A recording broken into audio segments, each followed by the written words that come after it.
Hay hammaga, Shopping Time by Seva kanalimga xush kelibsizlar.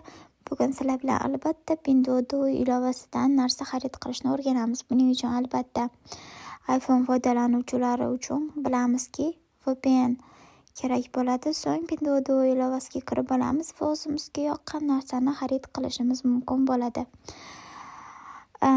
iPhone foydalanuvchilari uchun ham, boshqa rusumdagi telefon foydalanuvchilari uchun ham albatta Pinduoduo'ni ishlatish uchun sizlarga VPN kerak bo'ladi. VPN turlari juda ham ko'p. Men o'zim shaxsan Planet VPNdan foydalanaman. Siz ham ana shu Planet VPNni skachat qilib olganingizdan so'ng bemalol Pinduoduo ilovasiga tekinga hech qanday to'lov talab qilmaydi bu VPN. VPNni yoqasiz, Pinduoduo'ga kirib bemalol xaridlaringizni amalga oshiraverasiz.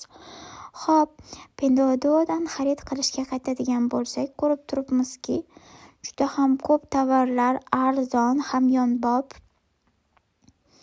O'zimizga kerakli yoqqan tovarlarni qidirib topishimiz kerak bo'ladi. Xo'p, masalan, mana bu shapkani ko'ramiz. Shapkamizning narxi 591 yuan ekan. Albatta sotib olishdan oldin odzivlarni ko'rib chiqishimiz shart bo'ladi. Sotib olgan odamlar o'zlarini fikrlarini qoldirishgan bo'ladi hamda rasmlarini tashlashadi. Mana ko'rib turganingizdek, sotib olgan odamlar o'zlarini odzivlarini qoldirishgan, juda ham yaxshi ko'rinishda kelgan, xuddi rasmdagi. Xo'p, ko'rib chiqdik.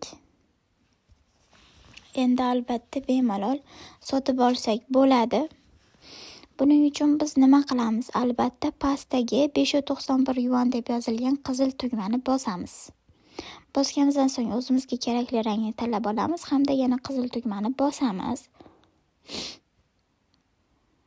Bosganimizdan so'ng bilamizki, har doim 3% foiz qo'shiladi. Ya'ni 3% bu 2 yuan degani. 591 yuanga 2 yuan qo'shilib 791 yuan bo'ladi. Sotib olish uchun yana qizil tugmani bosamiz hamda Visa kartamizning CVV raqamini kiritamiz.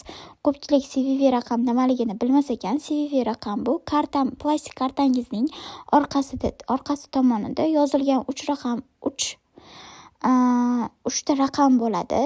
Hammada har xil bo'ladi. Ana shu raqamni kiritganingizdan so'ng yana qizil tugmani bosib xarid qilishni bosasiz.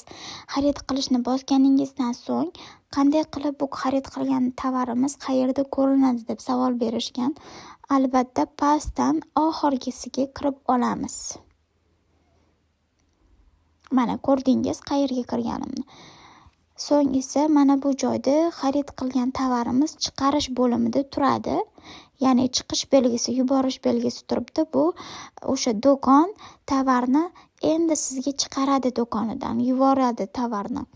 Ana shunaqa degani bildiradi. Albatta keyingi videolarimizda ko'rishguncha xayr deb qolamiz. Savollaringizni va fikrlaringizni kommentariyada qoldiring. Agar nimadir tushunarsiz bo'lgan bo'lsa, albatta yozing. Biz sizga uni ham tushuntirib, albatta video yasaymiz. Bye hammaga.